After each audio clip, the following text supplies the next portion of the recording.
Magandang morning. Ito pala ang aming alagang isda. Ang pangalan niya ay Rouge. Rouge ay ang French word nang ibig sabihin ay kulay pula sa atin. Isa po siyang betta fish o fighting fish ang tawag. Madali siyang alagaan at low maintenance lang. Wala na po kasi siyang fish food o pagkain. At tamang-tama, may pupuntahan kami at madadaanan namin yung pet shop na malapit sa pupuntahan namin. Ito pala yung bakanting sisidlan. Balak kong lagyan ng isa pang beta. So tamang-tama talaga ngayon sa pupuntahan namin.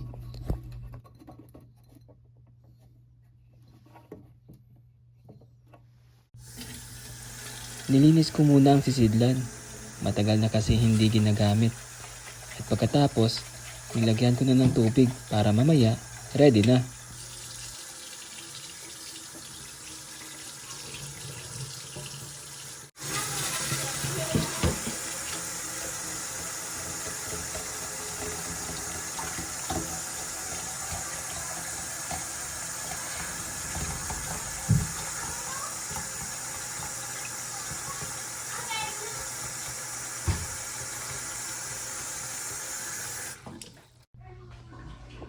Nilagyan ko na rin ng asin para madali nang lutuin.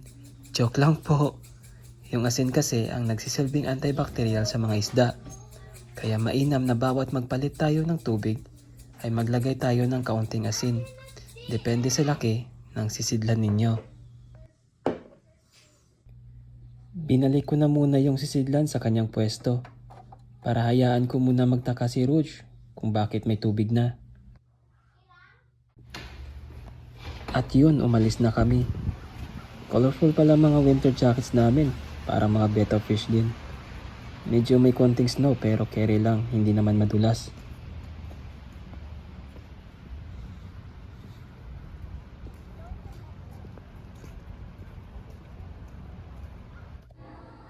Sumakay nga pala kami sa metro. Ang kagandahan lang ay yung metro ay nasa ilalim o underground. Kaya malaking tulong talaga ito sa nagko-commute lalong-lalo na sa winter dahil sa sobrang lamig. Nadaanan namin itong si Kuya. Palagi siya dito kumakanta. Nagagandahan ako sa boses niya. Sana may boses din ako katulad sa kanya. Nagbibigay kami kahit konti.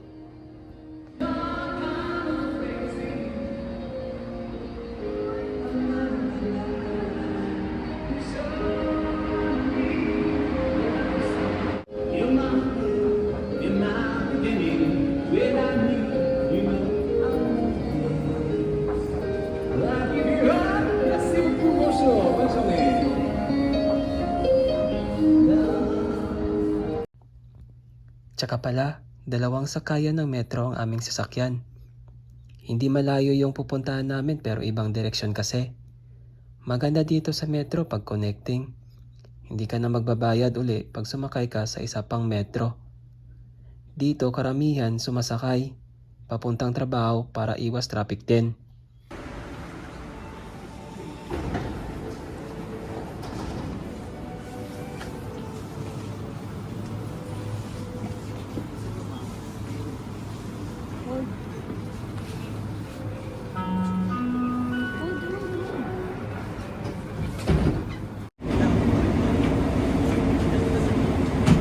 Station Lionel Gros.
At yun, nakarating na kami sa station na pupuntahan namin.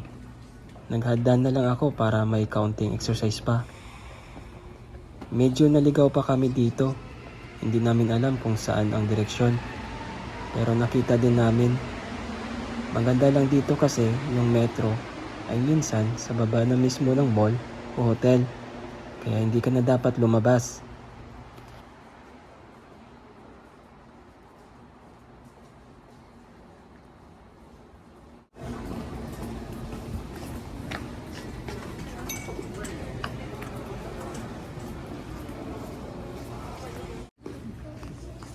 Go, Chex.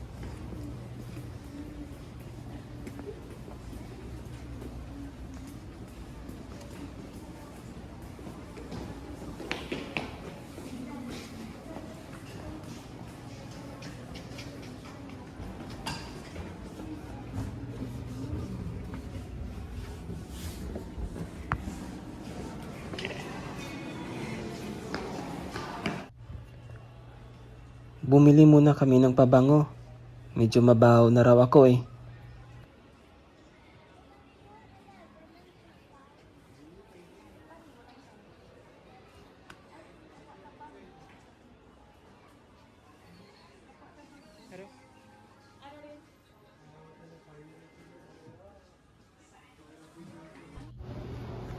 Tapos na kami bumili at nakaramdam na kami ng gutom kaya kumain muna kami ng tanghalian.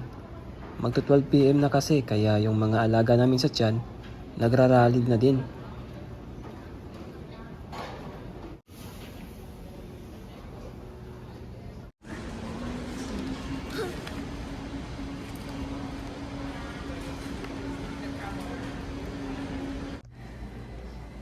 Nabitin pa sa tanghalian at gusto pa nilang mag-dessert. Kaya pumunta pa kami sa paborito nilang bilihan ng ice cream. Marami ka ditong pagpipilian ng flavor na gusto mo. Sarap na sarap sila sa ice cream na pinili nila.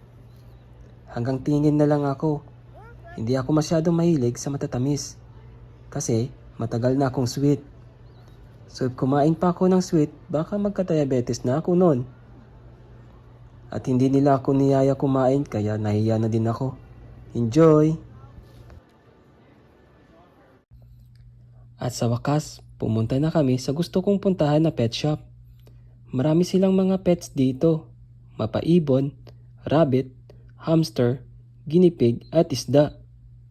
Meron din silang mga iba't ibang needs ng mga pets. Parang nandito na lahat ng kailangan ng alaga natin.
Here's a really big brain.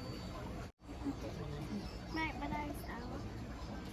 That is stuck inside.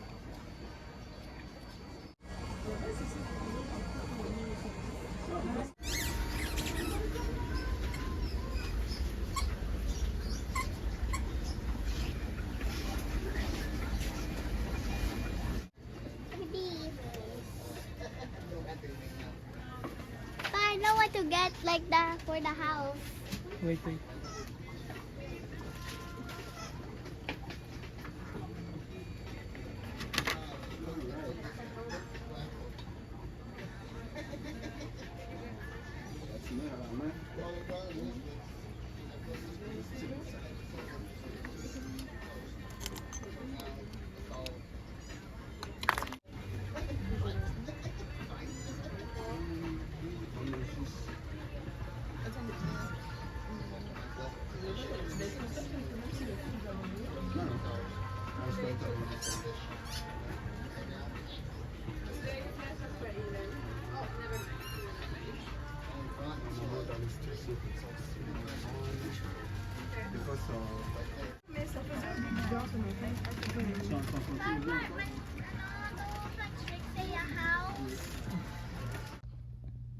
At ito na, may nakita akong dalawang pagpipilian na beta. Hindi ako makapag-decide kaya yung bunso ko ang pinapili ko. At may napili na siya na gusto niya. Bumili na rin ako ng fish food, baka makalimutan. Hinintay namin maibalot yung isda at nagbayad na kami sa cashier.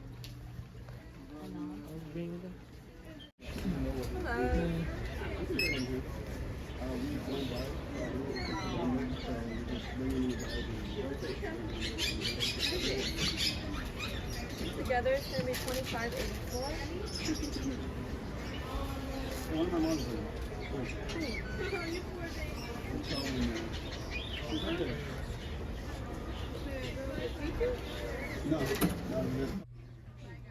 At yun, tapos na kami magbayad.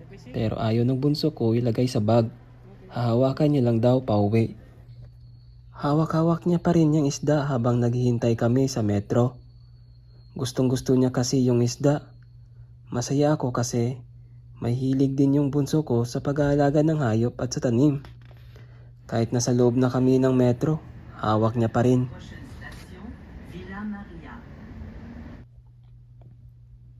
At dumating na kami sa bahay.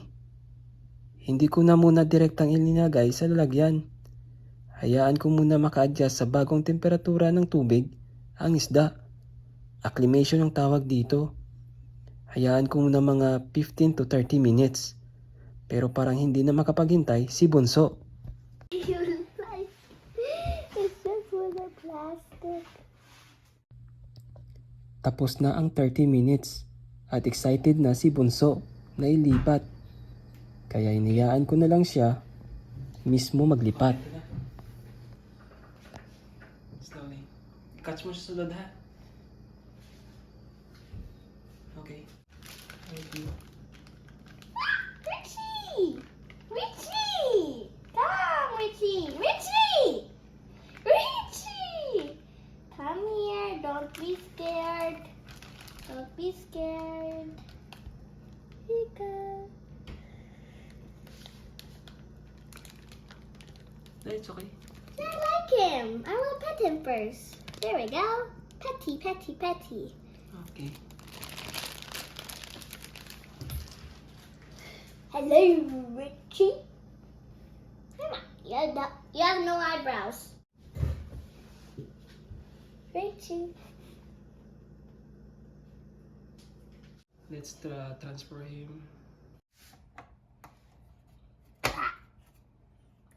I cannot reach there. I'll just get a chair. It's okay, I'll just get a chair. I got it. I don't know if I can reach it or not. Okay, Richie. Time to go in your place. Say hi to Rouge. Say hi. Say hi. Y'all, meet. Go be best friends. Richie.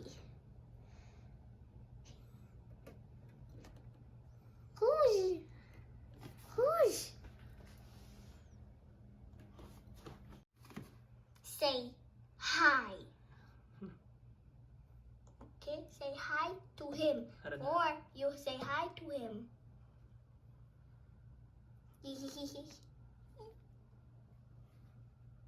Oh my god.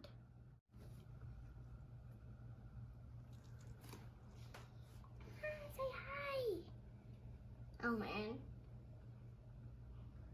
Say hi. You know, Rouge is a bit big. Yun. Nice.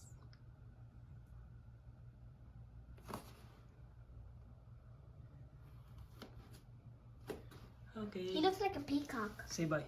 Bye. Bye-bye.